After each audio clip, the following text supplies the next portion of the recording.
Well, hi again, everybody. The high school football season is now 2 games deep, and we've got a big one coming up. Once again, Robert E. Lee and John Tyler on Friday night at Trinity Mother Francis Rose Stadium. The rivalry began back in 1958, and this latest renewal should be a whole lot of fun. The Red Raiders are 2-0, and John Tyler, coming off a win, comes in at 1-1. And what a game this past Friday night for the Red Raiders. They knocked off the Lufkin Panthers for the first time since 2003 in a thrilling game.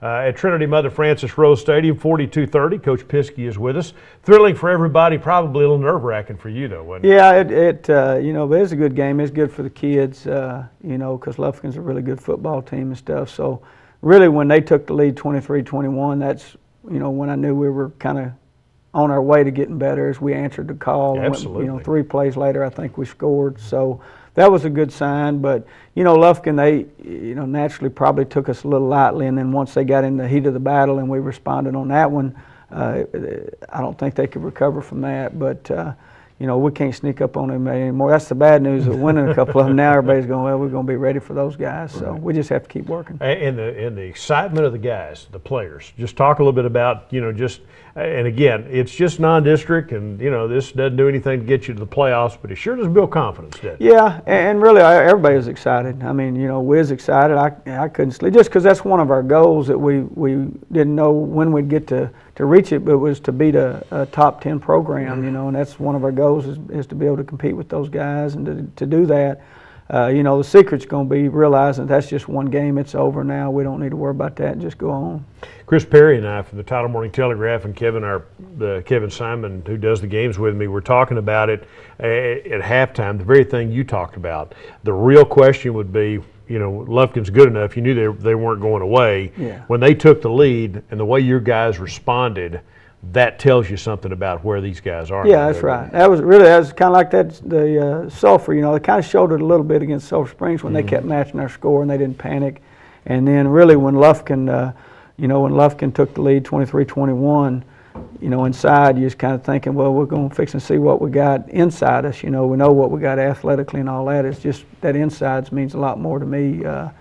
To be a champion, you got to have that intestinal fortitude to just fight till the end. And of course, Zach Hall was the Player of the Week in East Texas a week ago, and he had a really nice game. But this was a game where Devon Wesley, the other young sophomore, yeah, I think really he brought that up last week. Yeah, he's pretty good. Yeah, he is. He does a good job. Great kid, and the O-line really, they did a tremendous job, and they're just getting better every week. And so we're excited about the prospects in the future. But like I say, the key is not hearing all. Everybody's excited. I mean, that's natural. Everybody's fired up, but just staying focused and humble to realize that, hey, it could change and go bad.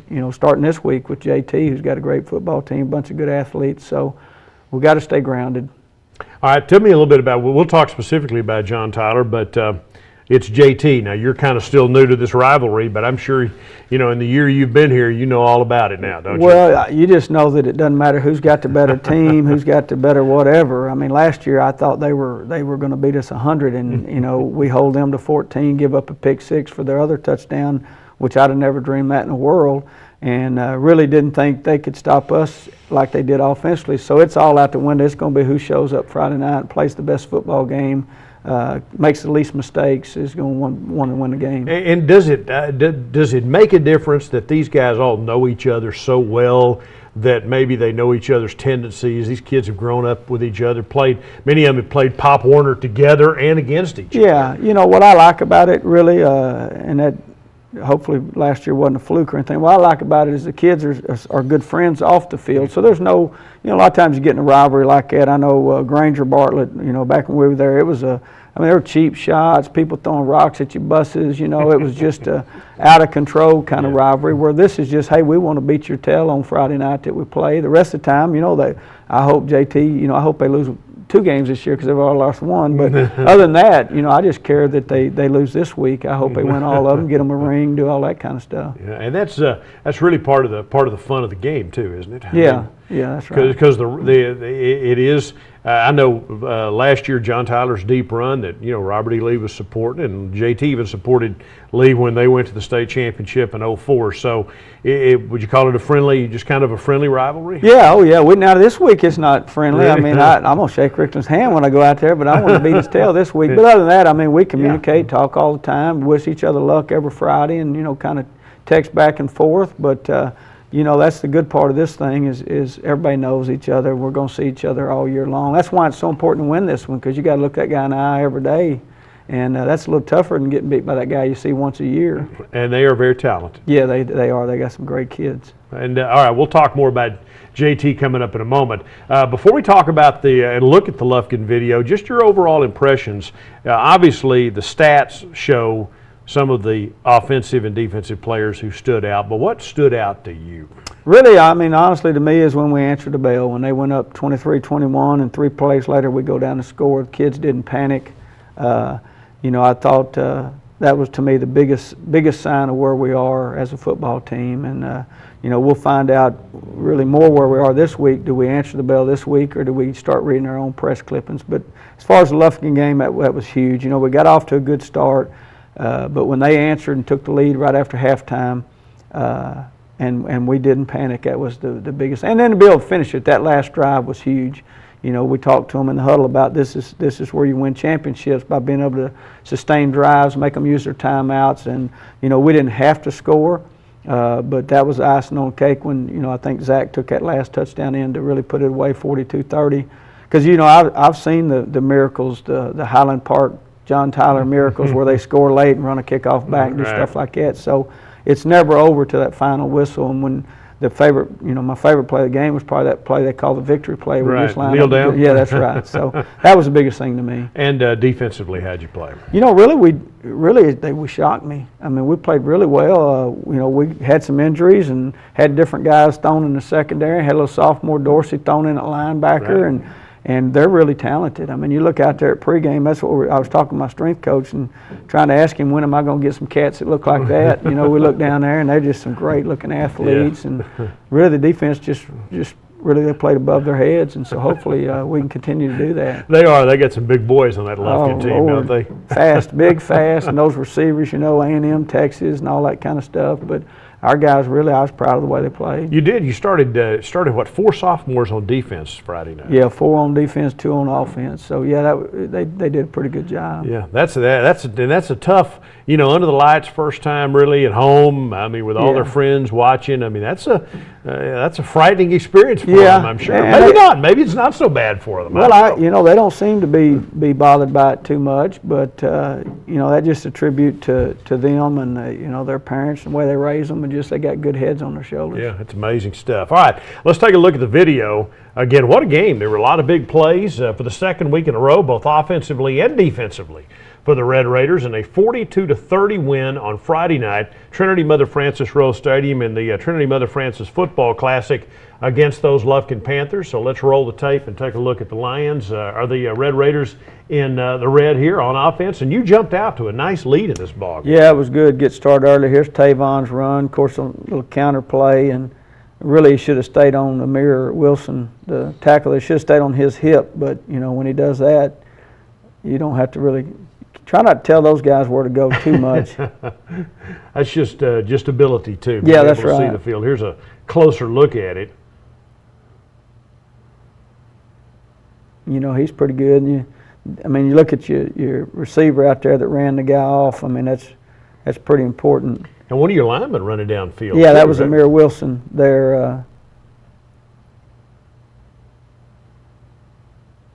Well, that looks like the same play on. Yeah. But again, your lineman Amir Wilson downfield blocking on. He didn't get to hit anybody, but at least he was making. Yeah, that's right. He went to the right guy. Make sure this ought to be moving on to the next play. Me and technology, we're not the best of friends. That's all right. Wesley on the night, Tavon wound up with well over 100 yards rushing in the game, and I felt like he would be a big part of the ball game. He had 15 carries for 122 yards. Yeah, that's right. Again, just a sophomore.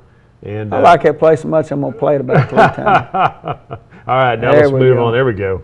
Again, that's a 25-yard touchdown run And that made it a 7-0 This is a ball big game. 3rd and 1 right here. You know, defense pretty important stop right here. Give us a chance to get the ball back. Tristan Taylor got penetration, made a good play. Another angle of it. Big number 90. Yeah, he really had a pretty good game. He in the spring we couldn't block him. He could redirect, and he hadn't started off on fire like that, but he did a much better job this week. He's just getting better, getting more like his old self. Again, not sure, maybe we'll see those plays, but you also had 2 big 4th down stops defensively in this game too. Yes. All right, moving on. Yep, this is Zach throwing the ball to DeAndre Allen out here off the edge. And Safety took a bad angle, you know, which is caused from Bryce run that little bubble. So they did a good job of executing that. DeAndre pretty fast, so there's nobody going to catch him. No, he'll surprise you. And he's a hard worker. We're out there after, you know, at the end of practice running sprints, and he's not the fastest guy we got, but he's up front every time we do it.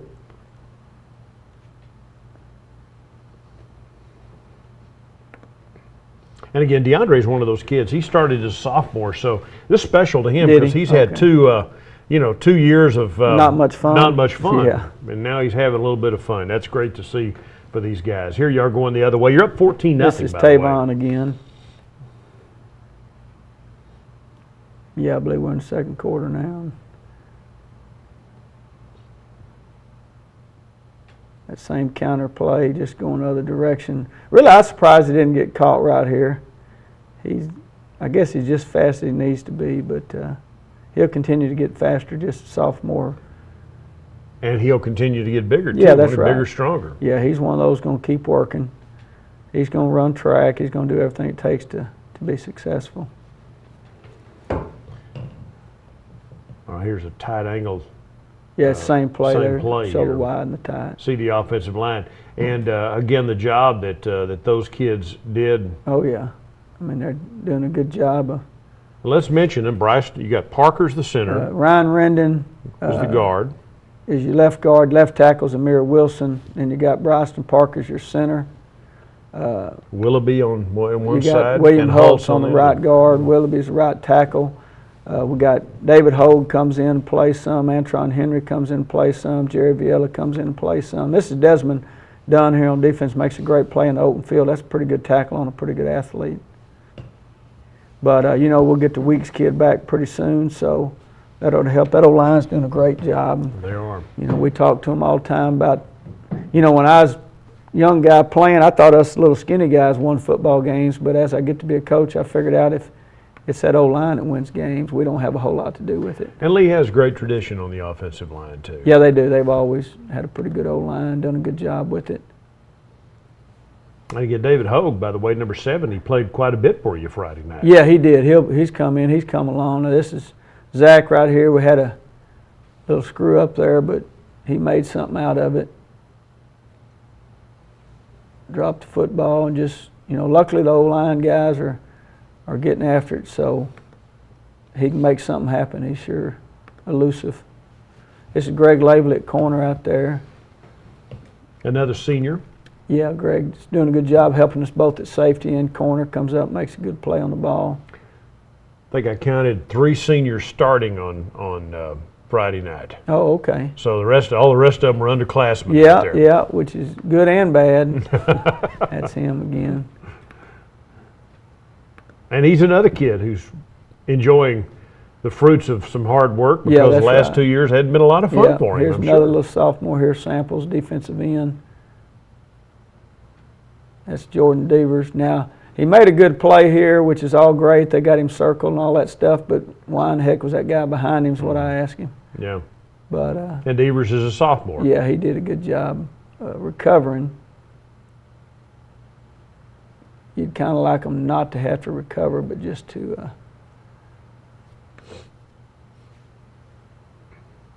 here's Tristan again. He's pretty tough to block. Gets him a pass break up there. Do you play him inside at nose tackle sometimes? Yeah, he'll play both. He'll play inside and outside. We had Ed Massanancy was out this last week, so we had to, you know, make some adjustments there. Here's Michael Dorsey, a little sophomore linebacker. Who, by the way, led the team with 12 tackles, yeah. three assists. That's not bad for you. He's probably not going to get to go back to that red helmet. He's good. He's a good kid, works hard. He's a hard-working kid. He'll get in the weight room. He'll put the weight on that he needs, to continue to put on as he matures. And he can run, too. Yeah, that's right. And he's not scared to hit you.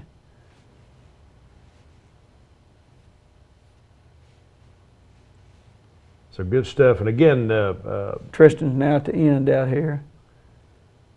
Try to move him around a little bit. Makes a good play there. Got a nice lead there, but Lufkin's not going away. They're No, going to keep banging away. That's a big deal. And here's just pretty good team pursuit. Knocked the football out and recovered. That's a huge play there. Amir Wilson recovered, I believe. Yeah, I think so. Play. I can't remember from the.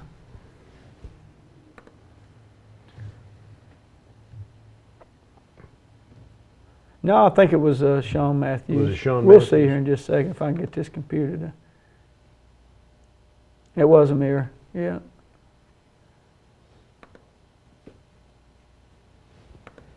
We'll figure out this technical difficulty. So you had 2 fourth-down stops and a fumble recovery. Yeah. Here's Marquand Jones come in place of Tavon. Makes a good cut. He's quick as a cat. It's kind of a thunder and lightning type that's combo, right. isn't it? That's right.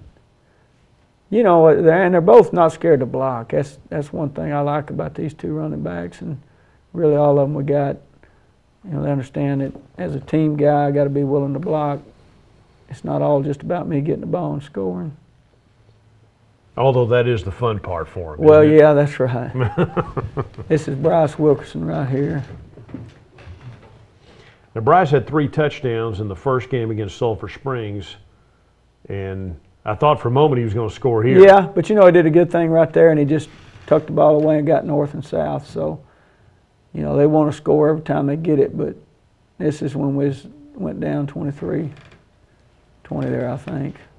Are you down here? I think so. I think this is right. Lufkin had just taken the lead. They showed the scoreboard, but.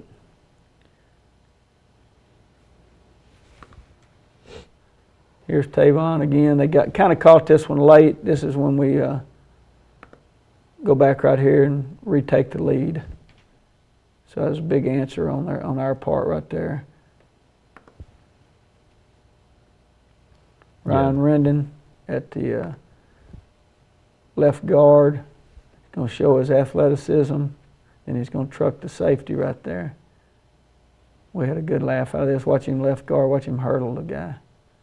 Probably didn't pull his trail leg. But he just gets a hustling, gets upfield, and gets him a good block. And that's just purely an effort play, yeah, right? That's right. Just want to. That's pretty important. Here's Zach again. Is this the one that put the game away, Yeah, that basically? was the final score right there. He did a good job earlier, stayed in bounds earlier when he could have tried to pick up some more yards. And Tristan Taylor. Now he's over here at right end, so he had a pretty good night.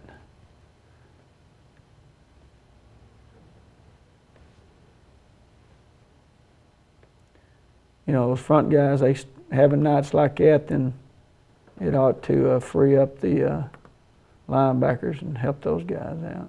Good pass rush. And again, the win was a 42-30 victory. The Red Raiders are now 2-0 on the season. You've got this game and then Texas High coming up next week, and then district play begins. So just talk about the progression of trying to get through these district ball games, and then you've got a rivalry game on top of that this week. As you try to move on toward district play. Yeah, biggest thing is just continue to develop depth, and we got guys, that's what was good about the other night. You don't like getting guys banged up, but it's able to throw some guys out there and develop some depth here in the preseason. And, we like winning these games now. It's always better than losing them, but the main thing is to get yourself ready for Mesquite Horn, that first district game. You look back to last year in that Sulphur Springs game when you were trying to set a tone for the season, you go for it on go for 2 in the second overtime. It didn't work that night. Yeah, but the same point was trying to be made then. You're trying to win these games, get in the habit of winning, right? Oh, yeah, yeah. And typically your attitude's better. I mean, everything's usually better when you're winning. Food tastes better and all that. But they just get on the mindset. That's why this game was so big, to know they can be a really good football team, because we're fixing to keep playing some more really good football teams. I don't see any weak sisters on the schedule. So now we know we can play with these guys and do all that. Now it's just going to be a matter of us, not thinking we're all good and all that kind of stuff. Just continue to work hard and get better. What's different about this group so far? So far, it's just really it's the resilience they have. Like I talked about earlier, the Sulphur Springs matching the scores, the Lufkin taking the lead the other night. They believe in themselves, believe in each other. They've bought into, we got some young guys out there with the old guys. They're not jealous of the young guys. They've embraced them. And so just the chemistry they have is good. They still jack with each other and do what teenage boys do and stuff like that. But as far as on the football field, they're all teammates and they want to win.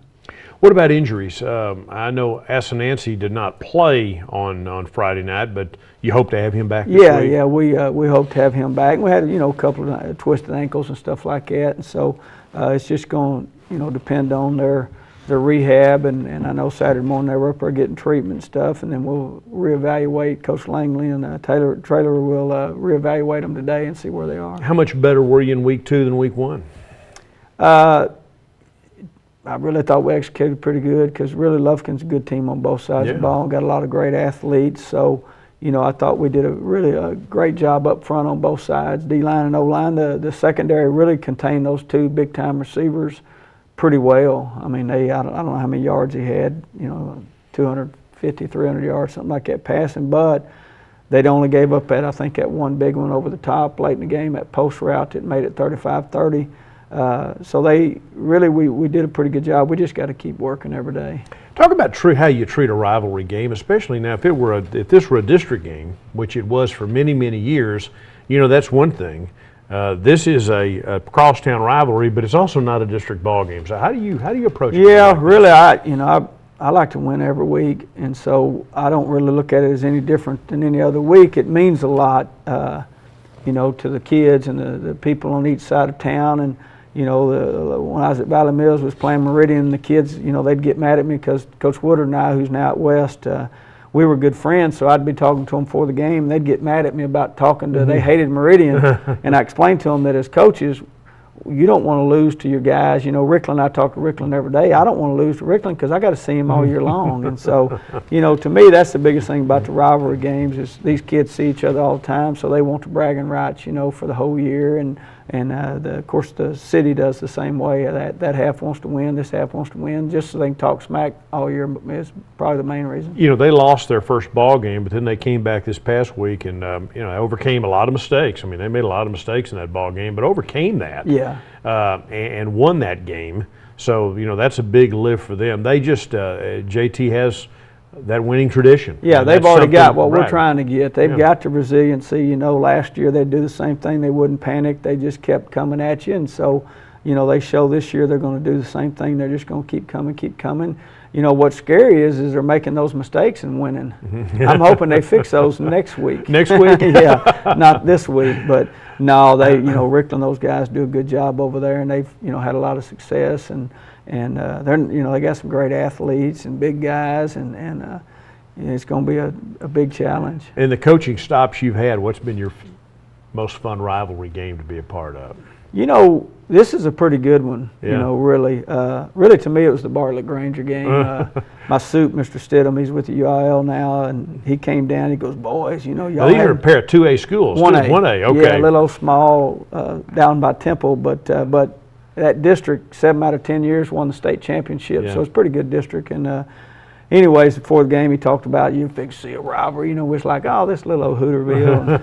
And sure enough, I thought there was a fight behind the stands, and it was our kids coming out of the locker room. I'd never heard anything like it from them. But this is a pretty good one. It matched it pretty good, from a standpoint of just 2 really good football teams getting after it. And their quarterback, McAllister, this is his first year as a starter, but he's a big, strong kid. Yeah, he really impressed me the other night. He's hard to tackle. They had him a couple of 3 or 4 times behind the line of scrimmage, and he just broke free, like they didn't even like a couple of gnats on him, and turn it into positive plays. So he's going to be hard to bring down. I've always heard people always saying, Tyler, they say, what if you could combine the two teams? How good would these two teams be together? Rickland and I have talked about that too. But, there's a lot of talent here in town.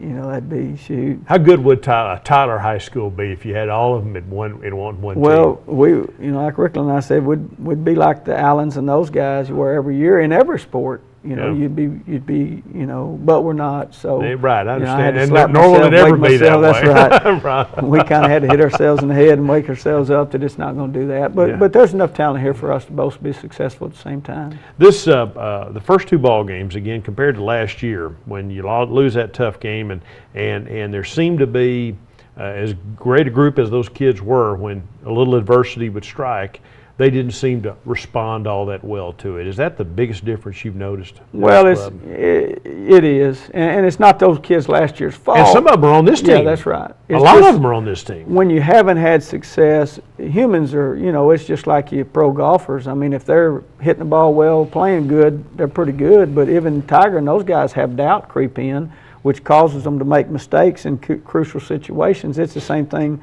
with young kids on the football team. If it doesn't matter what I'm thinking inside, it's those inner thoughts. The outside doesn't matter. If I can think, we're going to win, all of a sudden I start getting my tail beat again. Those inner thoughts are the ones that get you, and that's the ones you got to overcome. And this group so far has been able to overcome those. And as a coach, you're always adjusting psychologically to what's going on.